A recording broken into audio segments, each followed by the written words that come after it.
Welcome everyone to today's festival special. We're about to uncover some amazing secrets about the dead. In Mexican tradition, a person dies 3 times in their lifetime, with the first being the last breath, that moment of biological. The second is at your funeral, when your identity's gone. The third, when the last to remember you passes. When there's no one left in the living world to remember you, that's what we call ultimate death. Meanwhile, Miel's great-great-grandma is angrily banging on a computer, utterly shocked that no one is honoring her photo. Just when tensions peak, Miel pulls out the altar picture, causing his ancestor to fly into rage. Beside her, the green hat guy cracks a joke to ease the tension. Turns out, Miel snatched the dead guy's guitar. All he needs is the blessing from his family to zoom back to the living world. However, the blessing must be done before sunrise, or else Miel will completely disappear and become a true ghost. Grandma quickly pulls out a flower petal, sends Miel a blessing, but casually adds a crazy condition: never touch music. Miel reluctantly agrees, and in a whirlwind of golden petals, he's back on Earth. But kids will be kids, right? He just can't let music go, so he grabs that guitar again, and in just 2.5 seconds, he's back in the land of the dead for breaking his promise. Facing ancestors' wrath, Miel argues, "You've lived. Why interfere?" He can only rely on his great-great-grandfather now. Miel runs to find a La Cruz. Dante leads him to the guy who failed to cross the bridge. While eavesdropping, Miel learns this guy is tight with De La Cruz, and guess what? His name is Hector. Rumor has it he choked on spicy sausage, but the real reason he can't cross is that no one remembers him with a photo. He can help Miel snag concert tickets, but only if Miel promises to bring back a photo of him for offering. News of a living kid in the land of the dead spreads like wildfire, and Imelda summons Ernesto to track down Miel. To dodge pursuers, Hector paints Miel as a skeleton, but Miel omits his other relatives. Hector tells the little fib, too, he doesn't have concert tickets but can sneak Miel backstage. Unfortunately, the music god never rehearses. De La Cruz is partying at the tower. The security kid, Miel must snag first place in a music competition to get an invite to the party, but he has no guitar to play. Hector brings Miel to a slum where he finds his friend, the pigskin, looking a bit worse for wear with a faint glow. That glow means he's about to be forgotten in the real world. Pigskin begs Hector to play him a farewell song.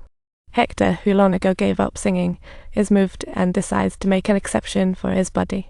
Under the hazy night, Hector plays with deep emotion, conveying endless feelings and soar through his song, while Pigskin enjoys their last moment. Miel never guessed this laid-back guy was a rock star.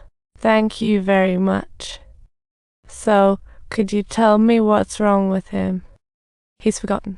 If no one remembers you in the living world, you'll vanish." Miel first gains a deep understanding of death. On the way, he admits he never expected Hector to be a musician. Hector, on praise for ages, is thrilled. He told Miel he once partnered De La Cruz, teaching him everything.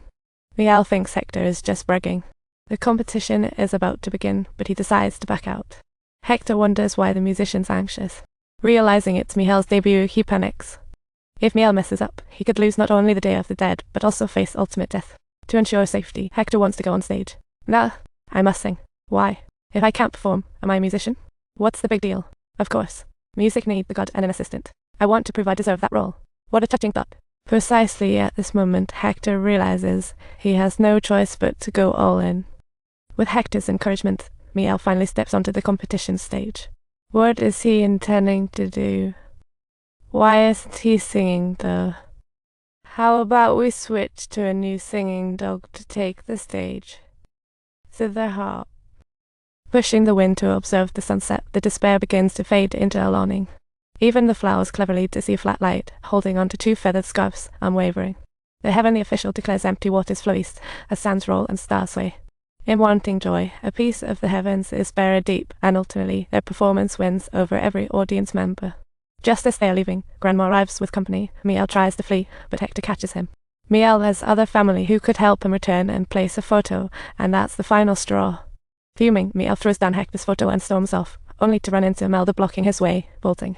An iron door separates them, and Miel shouts, "You don't understand my love for music." Just then, his great-great-grandmother suddenly starts singing, and Miel is shocked. He thought Grandma hated music, but Imelda says, "I did love music, and I still remember singing with my husband, but after having a daughter, I realized there are more important things than music. I wanted a stable life. My husband wanted to sing worldwide.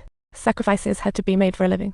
Miel still can't grasp why family can't support dreams, so he opts to seek out De La Cruz, and after a round of hard work,